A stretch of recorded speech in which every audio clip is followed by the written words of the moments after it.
Listen guys, the point of this channel is not to get views and to grow and to hit the best clickbaity topics and to come up with the dopest video ideas that are gonna just go so viral. That's not the point here. That's not helpful. I'm no shade on people that are doing that as their job. That's cool. But the whole point of this channel, ever since the start on TikTok and all the other platforms I'm on, the point is to figure out what the hell's going on. The point is to figure out what actually matters and what is actually shaping the world that we live in. Who controls the world? Who goes to war? Who makes money? Who influences policy and government and our lives? And what can we do about it? And that's not necessarily always gonna be some great clickbaity viral video. It's not always gonna be some amazing rabbit hole that's mind-blowingly. It's it is what it is. The truth is what it is. And when researching what's really going on, I'm not trying to doctor it to make it more interesting or make it I think it's interesting on its own. And so some topics are fascinating and lend themselves perfectly to clickbaity video titles and to viral topics and all that. But some don't. And it doesn't really matter either way. I'm going to learn about them. I'm going to share it with you. And those of you that want to know what's really going on, I'm glad you're here and tuning in because this matters. If you're new here, my name's Ian. I'm just a dude that does research. I'm not an expert at anything. Don't listen to me. Do your own research. This is just an example of how I do my research and sharing what I find with you. Good starting points for you to learn more about the world, about who has all the money, who has all the power, who controls government and politics and global affairs and our livelihoods. And today is one of the most important and least sexy of all the topics that we can talk about, and it's think tanks. Globalist think tank organizations. And I'm in the mood to just get shit done today, so we're just gonna cut to the chase. Roll the intro, let's go. Conspiracy theories are dangerous. Information is the oxygen of a democracy. With Republicans, with progressives, with libertarians, because this is not about right and left, this is about right and wrong. It's so sick we can't talk about it. It actually lifted up, and it could actually turn. I'm gonna ask you to look away. So a lot of people understand how the government is corrupt and how the government can do things that do not serve the people, the taxpayers, the public. That's really obvious to most of us. And a lot of people understand that corporations are pretty fucked up and that big money is a huge problem and that they are not looking out for our interests either. Most of us these days understand that both of those are huge problems. We're pretty clear on that. But actually, the joinder of the two is a space that actually a lot of people don't understand. And I didn't understand until I started doing this research. Because it's not just lobbying. It's not just campaign contributions from corporate donors to politicians, and politicians then using the revolving door to go from politics into things like the board of directors of corporations. That is just one avenue by which money influences politics and the other way around. But there is a whole other ball game being played that we all need to be paying attention to. We've mostly all heard of the World Economic Forum, but there are many more institutions similar to this that are probably more important that we're going to talk about today. This is just a good starting point because we all know about Klaus. Just a quick overview real quick, and then we're going to dive into some of the specifics of some of the most influential think tanks around right now. So what is a think tank? Think tanks it's a broad term, and it applies to a lot of different types of organizations, and there are thousands of them around the world now. But the term think tank did not always apply to these institutions. It's kind of actually a new term. These globalist organizations that are designed to influence public policy and government and war and the like, they've been around since the late 1800s, particularly throughout the 1900s and the Cold War era is when a lot of them were founded. You can see down here, more than half of all think tanks that exist today were established after 1980. It says 80, right? Yeah. And there are over 11,000 think tanks around the world. Think tanks publish articles and studies and sometimes even draft legislation. Sometimes the legislation gets passed without any changes on particular matters of policy and society. The information in them is then used by governments, businesses, media publications, social movements, other interest groups. But if you really want to encapsulate the whole concept of think tanks in one short story, you need look no further than the Advancements of Sound Science Coalition, founded by the tobacco industry. This was a think tank designed to advance sound science about the non-existent dangers of smoking cigarettes. Very literally designed to be weaponized against the FDA in order to convince Americans that science all agreed that cigarette smoke is not dangerous. Quote, "The credibility of the EPA is defeatable, but not on the basis of environmental tobacco smoke alone. It must be part of a larger mosaic that concentrates all the EPA's enemies against it, all at one time." So to clarify, this is people saying, hey, we have enough money to go to war with the governmental organization designed for keeping people healthy, and we are going to use everything we have in order to discredit that organization, in order to push a narrative that sells our product regardless of safety. And we're going to name that organization the Advancement of Sound Science Coalition.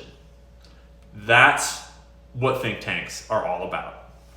And think tanks are an especially useful tool in advocating for corporate interests and military interests and whatever else they want to advocate for, because think tank experts are inherently neutral. They're not associated with a party or with a corporation. They're in between the two. And so when think tank experts, quote unquote, are often depicted as neutral sources without any predispositions or biases, that's hugely misleading. Experts might be quoted citing their credentials as an expert without citing the fact that they are advocating on behalf of a think tank that is funded by the tobacco industry, for example.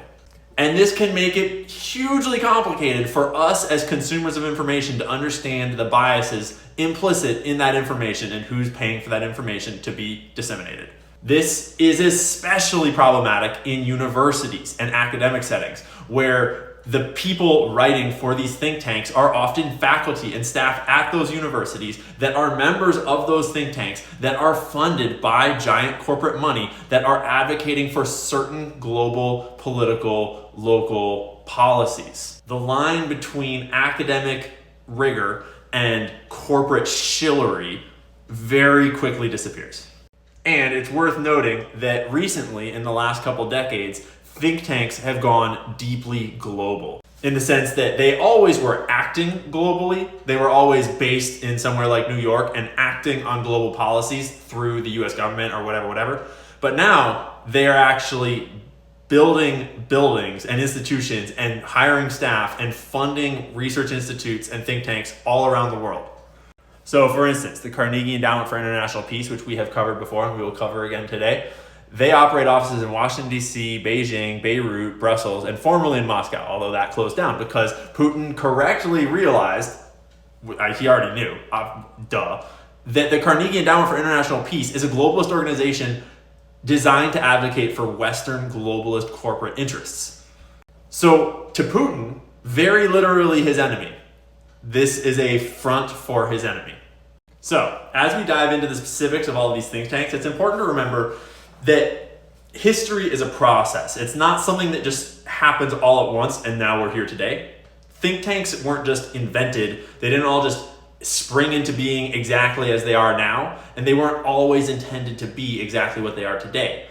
Think tanks were all originated out of various people's ideas, various social movements, various times in history, and various political needs. And over time, actors in the world with money and influence and power have seen the opportunity that think tanks pose and have moved towards using think tanks for their designs. And we have evolved over time throughout history to arrive at how think tanks are used today in the public world, regardless of what they were supposed to be when they were founded with names like the Carnegie Endowment for International Peace or whatever.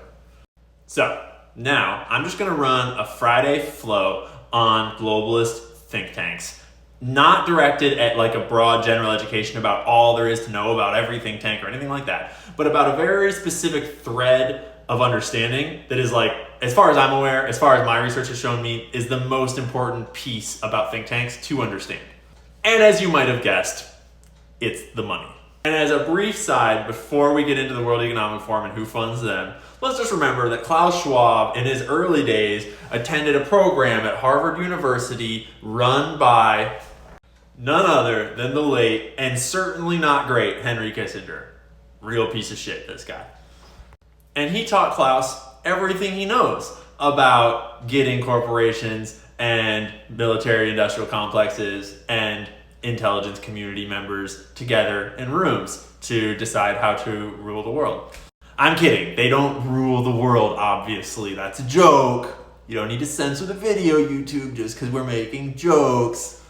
But anyways, the World Economic Forum is funded by partners, i.e. donors. And I'm a little unclear. It was hard to research exactly how much different tiers of donors pay in order to achieve different membership levels or whatever. Wikipedia cited that in 2011, these were the two tiers, $260,000 and $527,000. It's possible they've gone up since then with inflation and all, who knows? But it seems to like a safe bet to say that at least this much is how much these corporations are paying for these partner donor levels.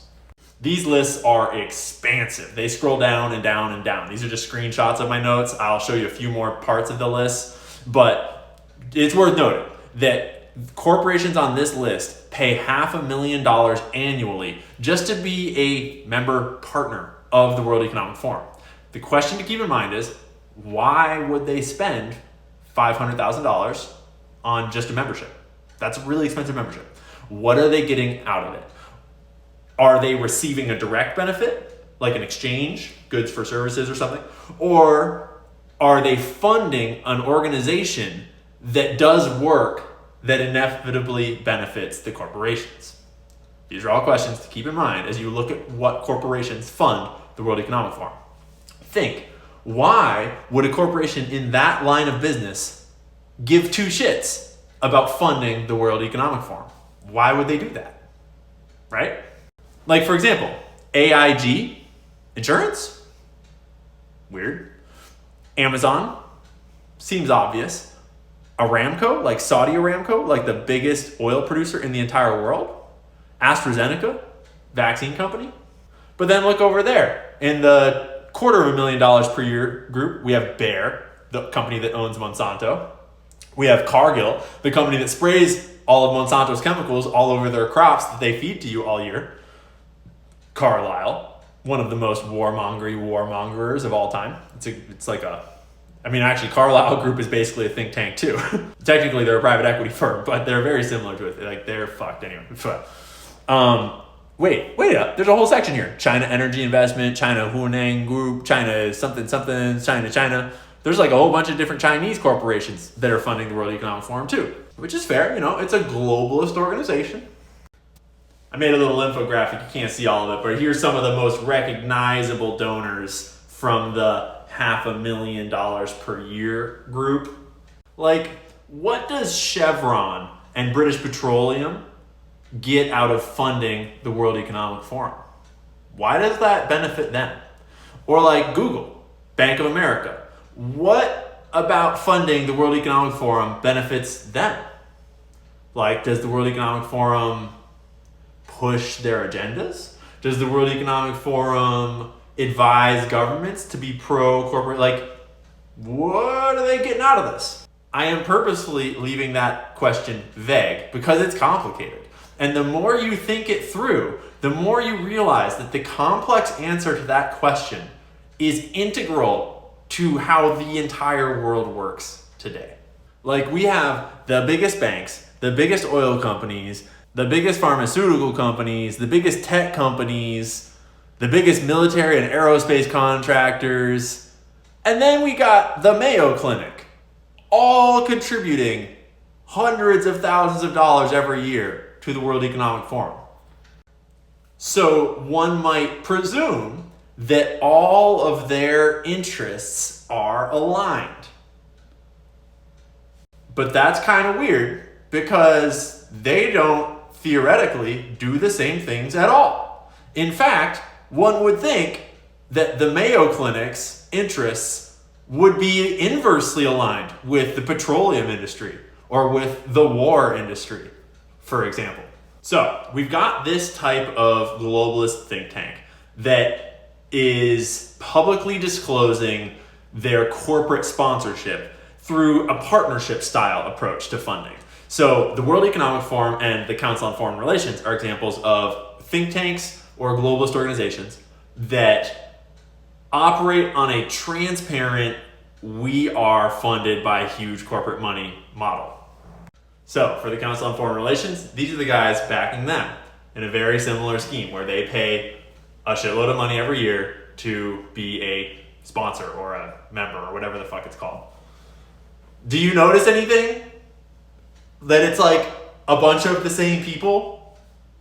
Why?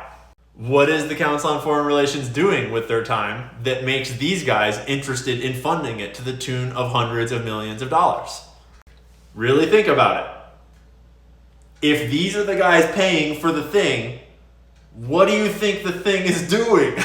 Then there are other globalist organizations and think tanks, like the Carnegie Endowment for International Peace, the oldest one in the United States, that operate not so much on a directly transparent corporate funding model, but instead on a donation and charitable giving model, philanthropy.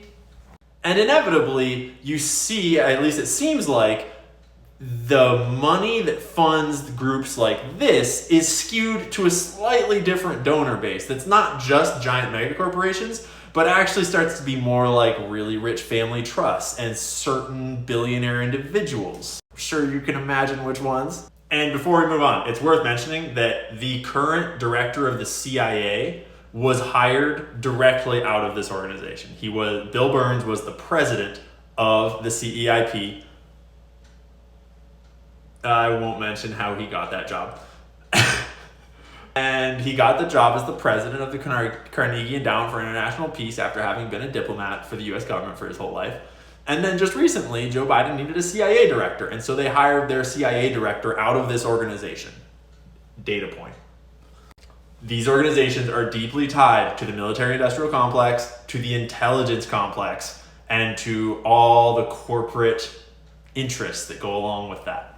Because make no mistake, the intelligence community has always been the corporate community, ever since the founding of the intelligence community. But that's a whole other rabbit hole. We got other videos about that. But anyways, the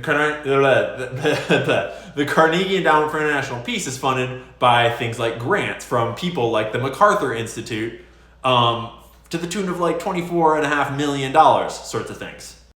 Like the Hewlett Foundation, $24 million. The Ford Foundation, $4.5 million. The Mellon Foundation, $840,000. Alfred P. Sloan Foundation, the Rockefeller Brothers Fund, the Open Society Foundation, George Soros. So you see how this type of funding model is leading to a very different type of interest being paid to them. Which kind of makes you go, I wonder who these guys are looking out for. It's probably not me, because I didn't give them $100 million or whatever the fuck.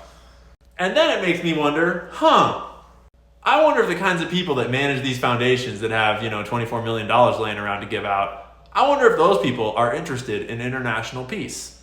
Or if maybe they have other, more complex interests in this world. But it's probably better we just call it peace, right? Peace sounds a lot more popular than whatever else is going on. And then we have groups like the Atlantic Council, which is kind of a hybrid of the two models, so to speak. But the Atlantic Council doesn't just get donations from Goldman Sachs and the like. They also get donations from the U.S. Department of Defense and the U.S. Department of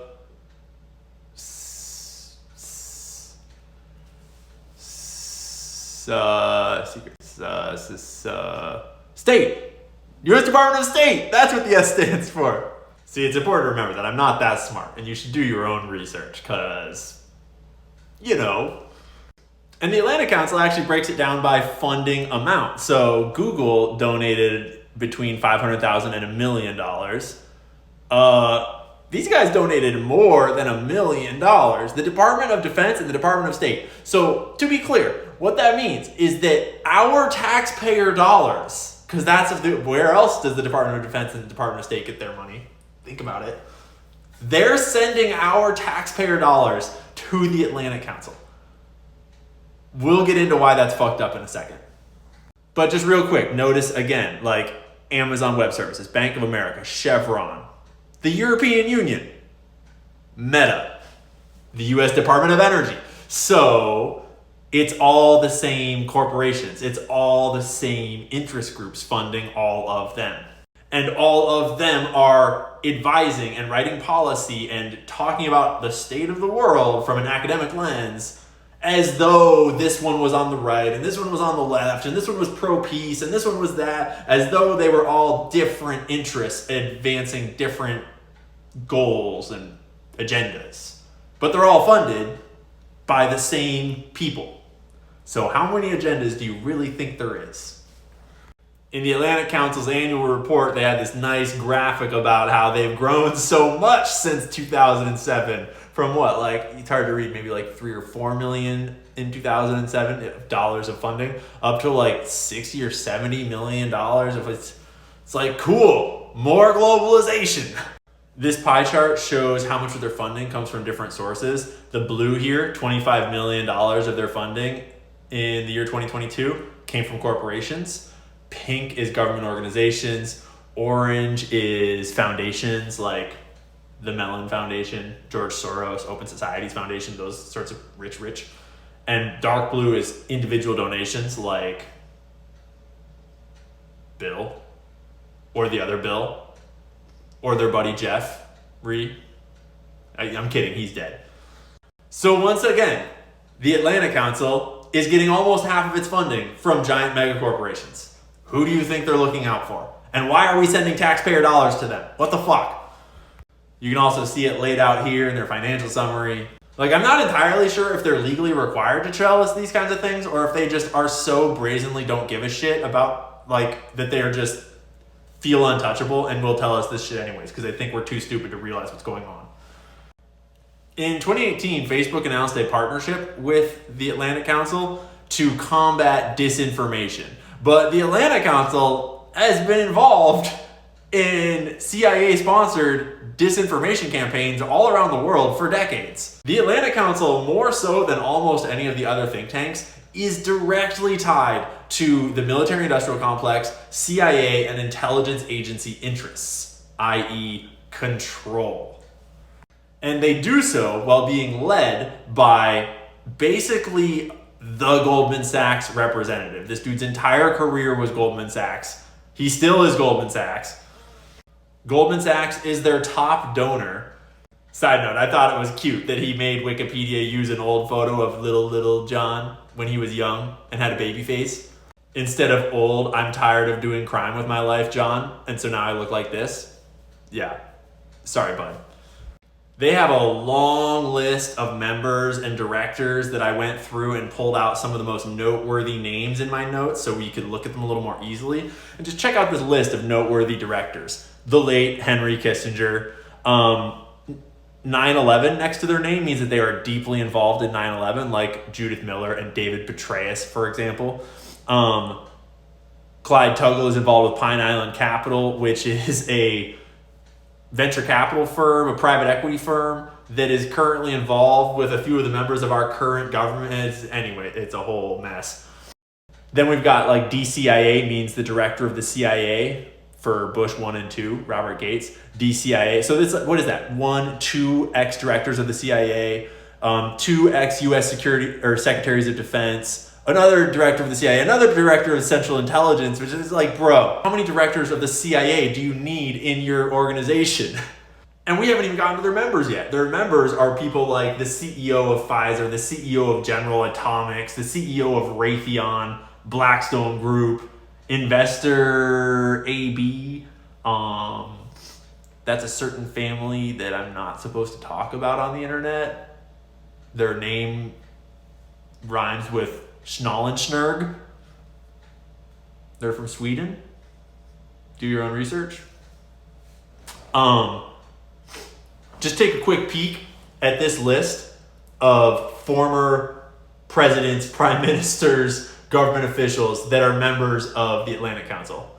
Like the former president of Croatia, Estonia, Poland, prime minister of Australia, Denmark, secretary general of NATO, U.S. secretaries of defense, the treasury, energy, joint chiefs of staff, prime minister of Pakistan. Bro, this is just a whole melting pot of like CIA interests, basically. I don't have the time really, but I would be super curious to look into these former presidents and prime ministers and see how many of them were elected after weird elections that were totally not funded by those guys. I would be curious. That's all I'll say. We'll just zoom in on this part while we talk this through. So when the government needs to make a complex decision, like should we go to war in Iraq, for example, it's important to remember that that sort of decision is so culturally complex, so ethnically, politically, historically difficult to understand, that you need thousands of hours of research to inform such a decision. That's not the kind of decision that old Joe is just like, let's do this, and then the decision is made. Because, for example, when we went to war in Iraq has like tons of different religions, different ethnic peoples in different regions, different relationships between those regions, different militarily strategic and advantageous position, you need to know a lot about a single country if you're going to go to war there, let alone a whole region. It's so complex to make these big international decisions. And so you need complex research and analysis and experts to advise on how to, if you should, when, where, these decisions need advising. And the president has a whole staff of very competent advisors that are similar to these people.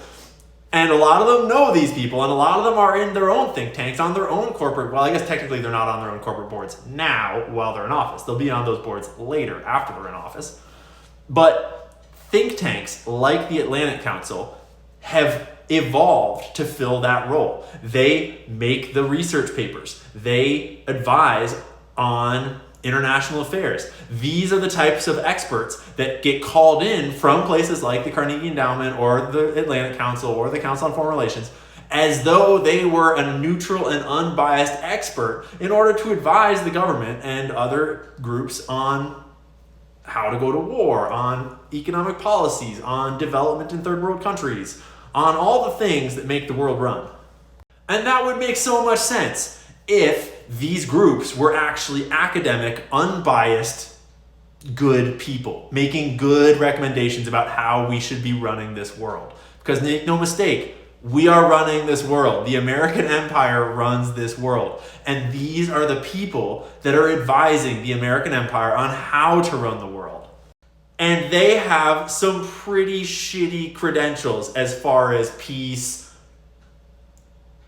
souls, morals, ethics, not committing genocides. We're looking at you, Henry. We haven't even talked about how Brookings and a few other think tanks got caught taking huge bribes, contributions from foreign governments, then directly advising the president about policies in those other countries, particularly oil-rich countries like the United Arab Emirates and Qatar. Direct bribery funnels from a foreign country into a think tank, out into government policy. That happened just a few years ago. There are so many layers of problematic to the think tank world that I'm not going to go into all of them here and now. We're going to wrap it up. But now that we have a little bit of context about how many of the organizations there are and who funds them, what kind of people work at them, what kind of things they do, the last piece of the puzzle that I want to put together right now is who's running all of this behind the scenes. Think about who might be on the board of a company like PayPal, or on the board of a company like Palantir, Pfizer, Ericsson, right? These corporations are all run by corporate executives and corporate board members. And we've learned through this research how many of these corporate board members are actually on a lot of corporate boards. They're all homies. Most of them sit on multiple corporate boards at once. And then many of them are members of groups like the World Economic Forum or the Atlantic Council or whatever else. It's a big club and we are not in it. And the way it works was designed by people like this, who selected and trained people like this and people like this who are friends with people like, oh shit, how'd that photo get in there? Whoops, my bad. The system is intentionally complex. It's intentionally layered with multiple veils of reporting, of money, of dual allegiances, of weird doublespeak, of talking about advocating for peace while pushing policies that are actually war. It's all very hard to unpack, and it's very hard to evidence in a succinct, easy to understand way just how much big money influences our government through insidious ways. And think tanks are totally not like the head of the Hydra. Like, sure, the World Economic Forum is fucked up and there's all kinds of weird shit that's like, it's not cool, but it's not like it's the rulers of the world. It's not like that is the cabal. It's just one vector for power of many, of literally thousands of think tanks, which is just one sector of power among many different sectors like the intelligence community, like corporations, like military industrial contractors, like the government. And all of those vectors of power get used by people that have the resources to mobilize those vectors for power in order to push towards their agendas and their goals. And what I want you to notice in this video, to take away from this video, is that apparently their objectives and goals are similar enough that they would all fund the exact same organizations to the tune of hundreds and hundreds and hundreds of thousands of dollars. You feel me? You don't need to have an overt conspiracy when your interests are aligned, when you already all fund all of the same globalist research policy institutes that advocate all the same policies that benefit all of you in all of the same ways. Deregulate, advance corporate interests, start wars, fuck the little guy over in every way possible, and get really rich while you do it. Oh yeah, and print more money so that the poor stay poor and our assets inflate and get really, really valuable. Capiche? So, anyways, that's all I got right now. Thanks for watching. Thanks for being here. Thanks for subscribing and supporting. It really means a lot. I love you all. I don't know if you guys realize it from the outside, but channels like mine get throttled hard. Like when I was first coming up on TikTok, before the algorithm realized that I was a problem, I exploded. And my channel just like grew like crazy, and TikTok was paying me really well because I was getting shitloads of views, which is like cool and all. But once I got on the scene enough that people were like, uh-oh, this guy is talking about shit we don't want to talk about, things started to go wrong. And the level of censorship of just like shadow banning videos, community guidelinings videos, just like kind of tamping reporters and investigative journalists down that are digging into the real things, like that affects the bottom line. And it makes it hard for people like me in order to make a living doing these things. So your guys' support, not even monetarily, but just by watching and sharing and liking and subscribing and paying attention, matters so much. It means the world to me personally as like a support to my life and me doing what I do, but also to all of us because it allows journalism like this to happen. It supports an industry of individual creators like myself that are not biased by corporate money or whatever the fuck else, just looking for truth and just trying to find answers. Your support makes that happen. If you want to support more directly, joining my locals community is a great way to do it. $5 a month. You get early access to videos like this, and I try to be active in that community to interface with you guys, to share sources, to jumble ideas around with you guys. If you want to donate directly to me on my website, there's a few links like a PayPal, Cash App, stuff like that. You can buy some shirts and some merch if you're into it. If you don't have any money to give, that's totally fine. Don't stress it. Like the videos, subscribe, comment. I love having you here. Like, I appreciate you all so much. So Thanks for paying attention. Thanks for learning with me. Do your own research. Don't trust a fucking thing I said. It was all jokes. Lies. Sorry, YouTube. Don't censor. And I appreciate you guys putting up with a low production value. I'm trying to focus way more on the actual content, the actual learning, working on learning the production value as I go. The first mics I bought were trash, and they made the sound worse than it already is. So thanks for dealing with the audio. We're working on it. You know, one thing at a time. I'm just a dude. I don't have a team. I don't have any help. I'm just doing research. So be well. Take good care of each other. Drink some water. Oh, and lastly, before we go, fuck Henry. Good riddance. American conspiracy theories are dangerous. Information is the oxygen of a democracy. With Republicans, with progressives, with libertarians, because this is not about right and left, this is about right and wrong. It's so sick that we can't talk about it. It actually lifted up, and it could actually turn. I'm gonna ask you to look away. Legend has it that Christian Rosenkreuz drew his secret knowledge from the wisdom of the ancient Egyptians. They estimated 100 yards from the left wing was this 100-foot disc. You begin to get into this very scary scenario that has to do with the human condition of the proclivity to accumulate vast amounts of power around a handful of people. And right now, these misanthropic sociopaths are running the planet into the ground. Now I am become death, the destroyer of worlds. There's so much evidence out there that even if less than 1% is true, that would be enough to collapse the current paradigm and change the whole planet. Our security is at stake.